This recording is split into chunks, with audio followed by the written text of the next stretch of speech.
I'm with Chris Smith, and Chris is one of the leaders and instigators of Englewood Christian Church in Indianapolis, as well as an author and writer of numerous books, including the editor of a wonderful book, a wonderful journal called the Englewood Review of Books, which I continually look forward to be informed about some great books. Chris, you are a part of the Englewood Church community. Tell us a little bit about it, because it's not a new church. It's had a long life. Yeah, it has had a lot of life. So we were started, basically our church has been in the same place here for 120 some years. We're on the near east side of Indianapolis, about 2 or 3 miles straight east of the heart of downtown, in the Englewood neighborhood, just on Rural Street, which when the street was named, of course, was kind of the boundary between urban and rural Indianapolis, or urban Indianapolis and the rural area surrounding it. But of course now has very much been incorporated into the heart of the city as an urban neighborhood. But basically over that 120 years, pretty much for the first half of our life, here, we were a neighborhood church. Pretty much everybody who was part of the church lived here in the neighborhood. And many of the people also worked here in the neighborhood. The Englewood neighborhood is sandwiched between kind of two big industrial complexes that were kind of thriving in the mid 20th century, and then certainly went downhill rapidly in the 1970s, 1980s, and both of them were shuttered in the early 1990s. So that's certainly part of our story. We got to be a very big church in the late 60s, early 70s, probably up somewhere around 2,000 members or so, which was a giant church, particularly for that time. And part of what happened as we started to really balloon in size was that we no longer became a neighborhood church and became more of a city church that people were coming to from all over the city. But then in kind of the mid 1970s, a couple things happened. One, as I kind of already alluded to, people started the kind of exodus out of the urban neighborhood, the so-called white flight, as happened in many urban places, certainly accelerated here in Indianapolis. So people were moving out to the suburbs and moving out from our church and joining churches out in the suburbs. We also had some leadership challenges. The kind of pastor that had been part of our church and kind of been the main driver in kind of the boom in the size of the congregation left in about 1975. And we went through several cycles of leadership changes over the next decade or so. And basically the size of our congregation plummeted down to maybe about 100 people by the mid 1980s. And at that point, we were faced with the decision, do we stay here in the neighborhood? A decision lots of urban churches were faced with. Do we stay here in our urban neighborhood, or do we move out to somewhere in the suburbs? And basically, after some prayer and discernment for a period of time, we decided that we were supposed to stay here. And basically, our journey over the last 30 years has been one of trying to discern, what does it mean? Since we made a very intentional decision to stay here, what does it mean for us to be faithful here in this place? And so there's been, a lot of twists and turns to that journey. For about the first 10 years or so, from the mid-80s to the mid-90s, we did a lot of things that we saw urban churches doing, a lot of kind of pantry ministries, giving away food, clothing, furniture, helping people with their rent and so forth. But we found after doing that for about a decade that we weren't really being brought into deeper relationship with our neighbors and with one another. And so we kind of wound some of that stuff down, and kind of we're back in another season of discernment, and ended up doing a lot of affordable housing work. Most of that kind of began just out of a concern to take care of our members. One of the things that happened when we shrunk down to a small size in the mid 80s or so was that we actually started to get to know the people that were in the congregation. And we realized that some of them were in pretty bad housing situations, but at the same time, we also had a number of people in the construction trades, and kind of put those two things together and started to fix up some houses here for particularly some of the older widows in our congregation that weren't in very good housing situations. And after doing a few of those, realized that we were pretty well equipped to do that kind of work, and realized that we could maybe extend that to some of our neighbors as well. And basically have continued on that journey, doing affordable housing and property management here in our neighborhood. Also kind of another trajectory that started about the same time. What's kind of in the U.S. Here in the mid-1990s was kind of the era of welfare to work, when single mothers who were on welfare were being encouraged to join back into the workforce and get off of welfare. But in order to do that, they needed affordable childcare. And we already had kind of a little co-op preschool that was going on, and we figured that we could expand that and kind of open it up as a daycare to care for some of these children whose moms were going back to work. And that's kind of continued to grow and morph over the last 20 years or more into one of the most widely respected faith-based childcare centers in central Indiana.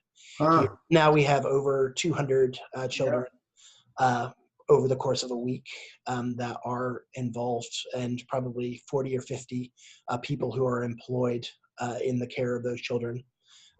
So, I mean, those are some of the things, and we've kind of, one of the other things that's happened over the last 30 years or so is that we've kind of flip-flopped from about 30 years ago, being a congregation where about 3/4 of our congregation drove in from other places. Yeah. And then about 1/4 at that point lived in the neighborhood. Now we're about 75 or 80% probably of our congregation that lives right here, probably within a half-mile radius of the church building. And then still 1/4 of folks that still drive in from other places. Yeah. But that certainly have changed the dynamics and changed the shape of our faithfulness together, as it really has become very intimately tied with the Englewood neighborhood here. And so there's all kinds of kind of social and recreational and sharing meals together and playing sports together and caring for our neighbors together. So yeah, there's a lot of different ways that takes. I think we will talk about some of those more specifically as well. Yeah. So but that's basically our story. Right. It's really, in some ways, I don't want to oversimplify, be interested in your response. In some ways, it's a shift from what you call a city church, in which a significant leader is able to grow a church and bring people, Sure, to beginning to discover that in actual fact, discovering one another in the midst of community and neighborhood begins to reshape the whole understanding of church, of what it means to be the people of God. Absolutely. And so now, talk a little bit about what has it been that's caused the folk who are part of your church, the majority of them, to say the neighborhood and the church are really part of the same story. We're together, rather than driving in for, a unique experience. Sure. I mean, I think there's a lot of different factors. And I think if you talk to different people, you might get different answers to that question. Yeah.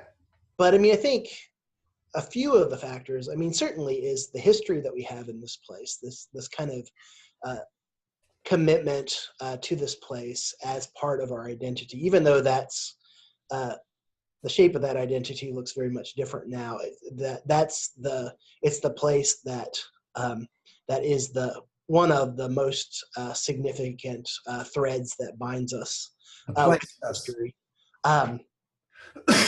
But also, I think, I mean, again, as part of the story, the history, that decision to stay put here, and that this was the place, a very intentional decision that this is the place that God has called us and in which we are to be faithful. And I think, so, I mean, I think those are, I mean, some of the most important, but then since then, because of that history and because of that decision to stay put here, that has enabled us to flourish in this place. And I think that that sort of flourishing, that thick sort of community of sharing life together in a wide multiplicity of ways has really been attractive to people, and people are excited. They want, culturally speaking, people want to belong to a community, especially in an age kind of like sociologists like Robert Putnam have kind of identified all the dearth of community in the Western culture, particularly Right. American Western culture. But people see the life that we have, the community that we have, and they're intrigued by it, and sometimes actually want to throw themselves in with that. So I think that the history has created a space in which life and community can flourish, and that in itself is attractive to people. Yeah. Well, what is from your perspective, as you look at the story of Englewood, what's the intermixing of the things you're describing? For example, at some point, perhaps over a period of time, there's a sense of we have to be in place here. Mm-hmm. And that being in place then begins to cultivate a certain kind of community that is an interface between the people who were part of the Englewood and the people who are part of the neighborhood. And what's the interface between those things? I don't want to impose a kind of this linear sequence, but what do you think is going on there? Certainly not a linear sequence. Yeah. But can you say the question one more time? Well, as I listen to you, what strikes me is that you had a fairly classic Protestant church going through all of the transformations that the 70s, 80s, and 90s were bringing to these churches, and as they were declining. Right. And in the midst of that, you tried all let's be good Christians with lots of social service. You did all that stuff. Right. But somewhere in there, there began to emerge a sense of we have to live in this place. Right, certainly. And that brought people together. And it sounds like that was what began to form you as a community. Sure. Absolutely. Toward that end, toward those questions that you're asking, I think one of the most important things for us that has oriented us toward presence with one another and with our neighbors, which is an important part of this kind of belonging to a place, is the practice, and you've probably heard me talk about this before, but the practice of getting together every Sunday night for conversation. Yeah. So we started kind of about in the same era that we started doing some housing work in our neighborhood, and about the same time, about 20 years ago, about the same time that we started doing some childcare stuff as well. But like a lot of evangelical type churches at that time, we had a Sunday evening service that was kind of a light version of the Sunday morning service, and pretty much dying off at that point. But we didn't want to give up meeting together on Sunday nights. So we circled up some chairs in one of our multi-purpose rooms and just started to have a conversation together. And very rapidly, we realized that we didn't know how to talk together. It was very, very volatile. People yelling at each other, people being really deeply sarcastic with one another. Wow. But some people left the church altogether. Some people stayed part of the church but steered clear of Sunday nights. But out of sheer stubbornness or whatever else, we continued week after week after week.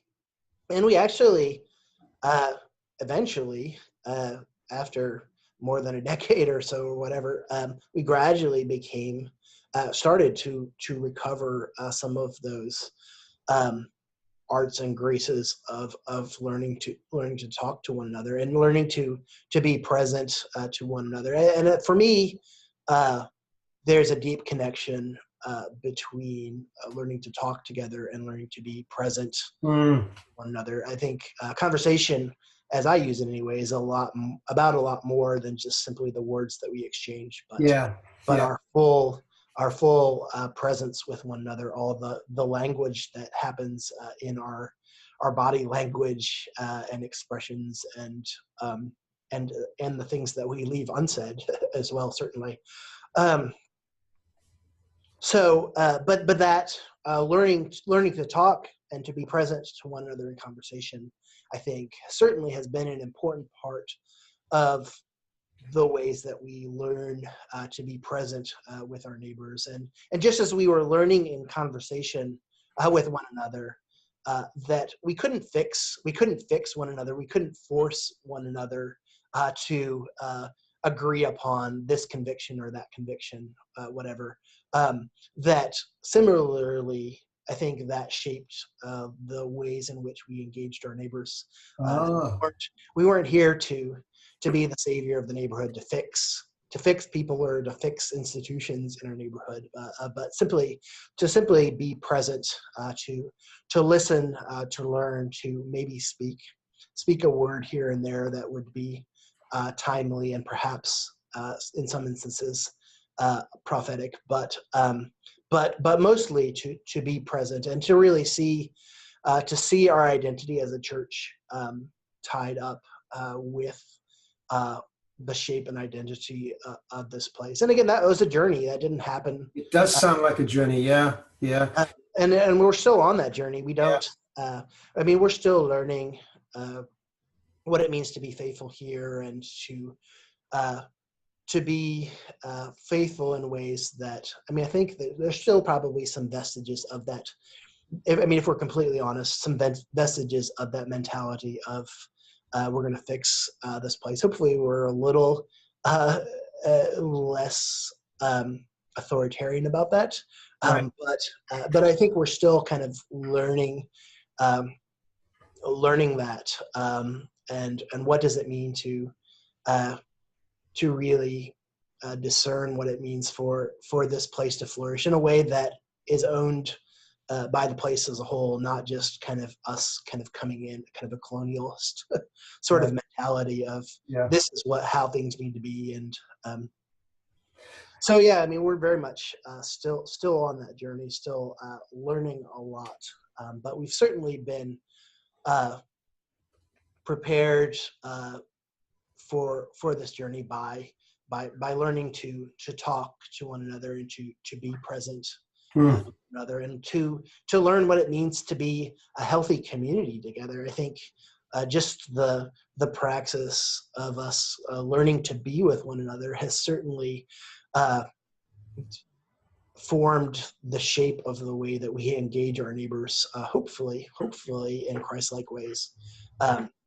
But that's another piece of the but to put some pieces together, and please, if I'm being overly simplistic, tell me, because I don't want to be, but the decision to be together in neighborhood for lots of other reasons created the space of how then do we have conversation with one another.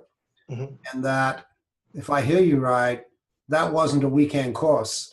It's a 20-something year. Yeah, that's a long practice. Mm-hmm. But if I hear you correctly, that long practice that comes out of staying together, that's what began to give you as a community the gift to listen and have conversation with folk in the neighborhood, that shifted it away from fixing and helping to something much deeper in terms of kingdom life. Am I hearing you right? Oh yeah, no, certainly. I think that, again, it hasn't always worked out so neatly. Right. I think that's no, I get that.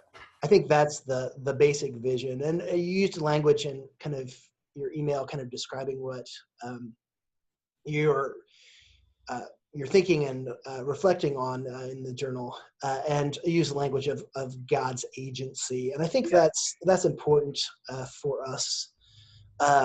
Certainly have been influenced a lot by kind of sort of the Anabaptist thread, particularly Yoder's work of the hermeneutics of peoplehood. I mean, really realizing that it's God who is kind of continually leading us and shaping us within a particular place, and that we're kind of always learning to discern that. I mean, that's the work that we're called into, is learning to discern how God is leading us, shaping us, providing for us. I think the economics of this has been really important for us. I mean, thinking about the ways that God provides abundantly for us in the people that God gathers here. And I think too many churches have way too narrow a sense of the economy of their life together. Mm-hmm. And so I use the language in Reading for the Common Good, a book that came out about a year ago, of orchestrating the economy of our churches, being rooted in orchestrating the gifts and skills that God has provided us in our members. And so how do we just like our human bodies have no extraneous parts in them, so our church bodies, all of our members, God has provided to us for some particular reason. And how do we discern that, and how do we really put that to work? And so we've started businesses. We talked a little bit about that earlier. So kind of my own story, personal story with the Englewood Review. That's the journal that you publish. Yes. And having the church seeing my love of books and kind of working with me over a period of 5 to 10 years to really carve out a sustainable, more or less a sustainable endeavor that brings in income and is able to feed and clothe my family, mostly, and the things that we do with our daycare I talked about, in our community development work. And I mean, so we have all these businesses that we've created. So that's kind of one way that we're trying to kind of orchestrate the gifts and skills. But also we have a lot of people in our congregation that work for other organizations here in our neighborhood, and having them work for those organizations kind of enables partnerships between the church or the Community Development Corporation and other neighborhood organizations, and really having our members that work at different places really enables those types of meaningful partnerships where we're working together for the health and well-being of our neighborhood. And then we have other people who don't work for us or for other neighborhood partnerships. They just have other jobs, but they make their gifts and skills available for the life and the work of the church. And I mean, sometimes they're paid for that. Sometimes they do that on a volunteer basis. I mean, we have a landscaper who has his own kind of business, but he does some landscaping around the church building and properties that we own through the Community Development Corporation. And sometimes he does that for free because he loves the work and loves the church and wants to do that. But other times we pay him a fair wage or more than a fair wage because we love him and we care for him, and we want him to be able to sustain his work. So it's always kind of that conversation, that discernment, that negotiation, right? Of what is the what needs to happen in this particular instance. How do we share our resources in a way that everybody is taken care of, no one is taken advantage of, and hopefully that bears some witness to our neighbors about different sorts of economies, different sorts of ways of caring for one another in meaningful ways, with the gifts and resources that we have. So part of what I hear going on is that, again, in so many of our Protestant churches, when you talk about economy, Mm-hmm. you talk about the work that people do somewhere, someplace, Mm-hmm. and then they tithe their money to the church. But Right. you're talking about how, as you root more and more into place and neighborhood, then the conversation also includes how we take care of, through a variety of skills and abilities and creating little businesses, how we actually begin to shape local economy. Yeah, absolutely. That's part of what I want to shift the conversation then. One final question. I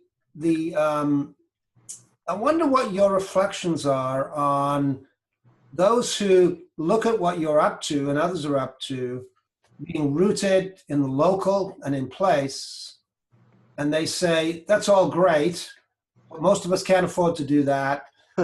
And in a networked world, that's not how it works. Mm-hmm. Wanted first, A, what's your reflection on that? And B, what are the primary theological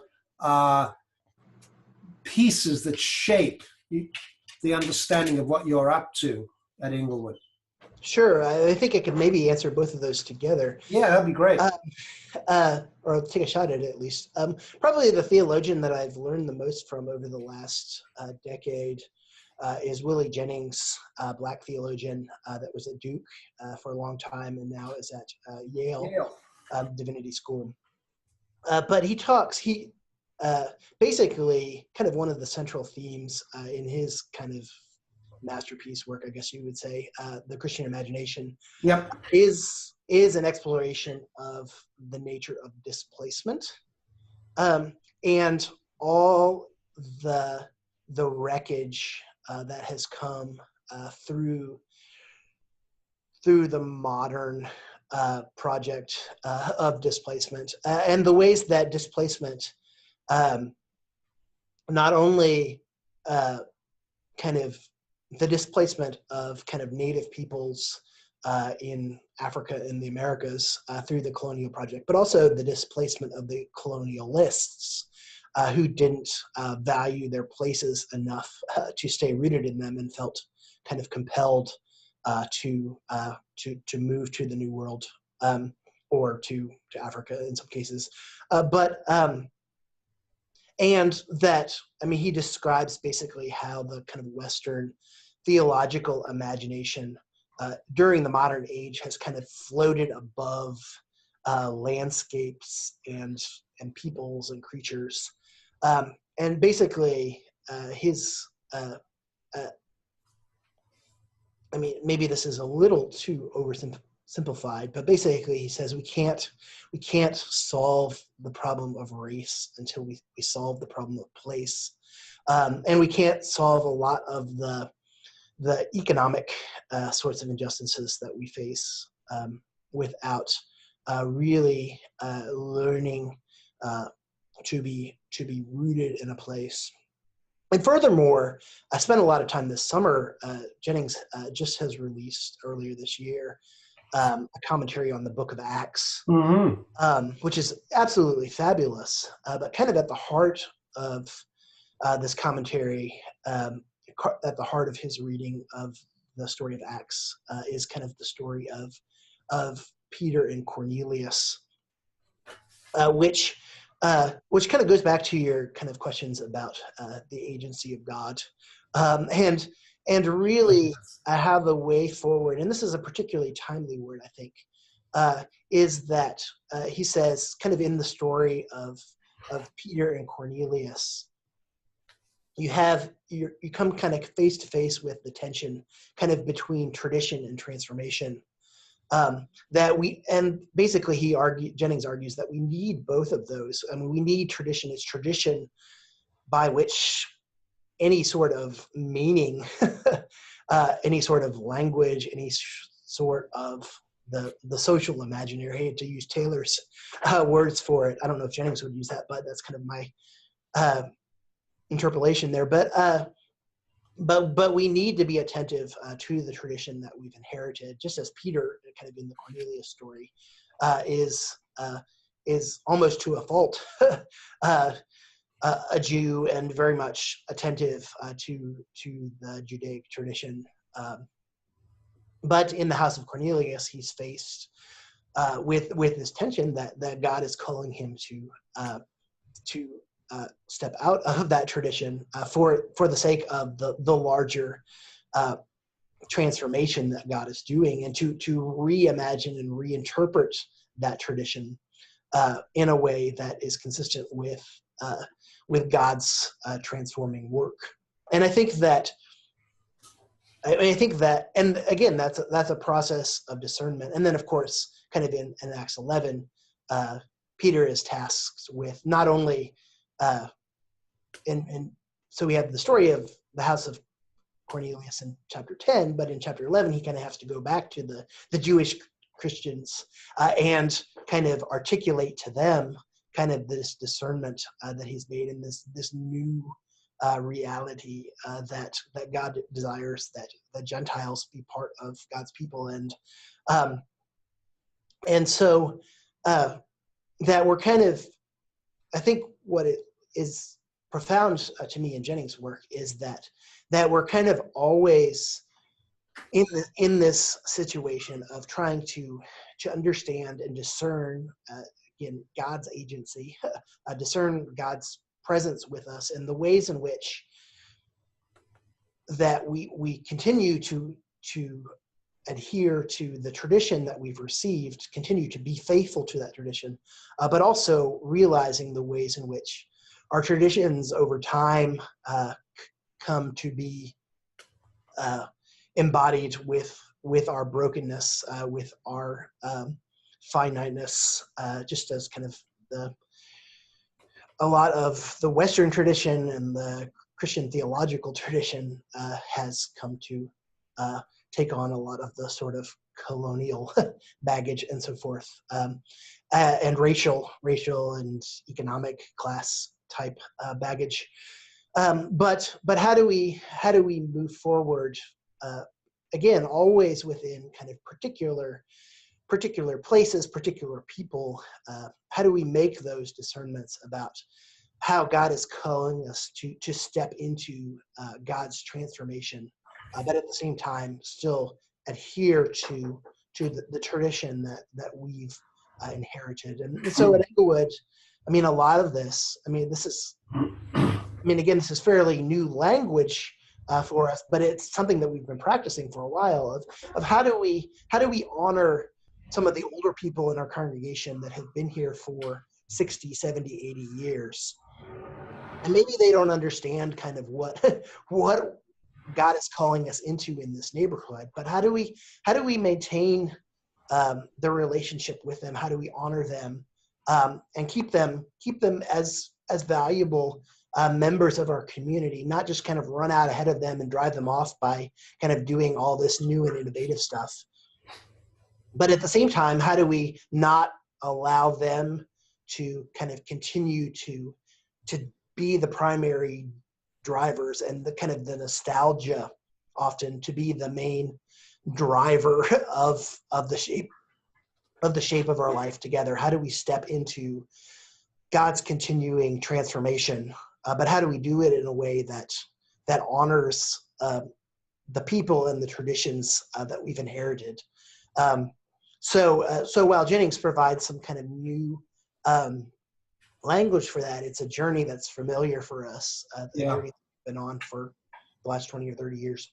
That's helpful. The Jennings is probably known here in North America, but it's wonderful to introduce what he's doing in the UK and Europe. Yeah, I've done everything that I can to introduce as many people as possible. Absolutely. It's unfortunate that the Christian imagination is, it's a very difficult book to read. But it's enthralling. It's transformative. It really is. I mean, it touches on so many things and it brings so many things together well. And is so rooted in history, which again I think is one of the problems that we face. And Absolutely. I think that, I mean, you can't. I mean, following Jennings, that history is intimately connected with place and the ways in which our places have taken shape, Yep. and the ways in which our places will continue. Well, I mean, that's part of the issue, and we can't explore it here, but when I hear people say place doesn't mean anything, and social media now locates us in space and time and all of that, I'm so struck by how those comments are illustrative of how disconnected people have become from history and story. Absolutely. That's in the midst of it, but we can't do that today. Maybe some other time. So, well, we will, because it's really critical. And I think that a conversation we should create amongst a group of us is, what is Willie Jennings saying to us, particularly those of us who are what I call the Euro-tribal folk in the midst of this. But Sure, I need to draw this to a conclusion. This is very rich.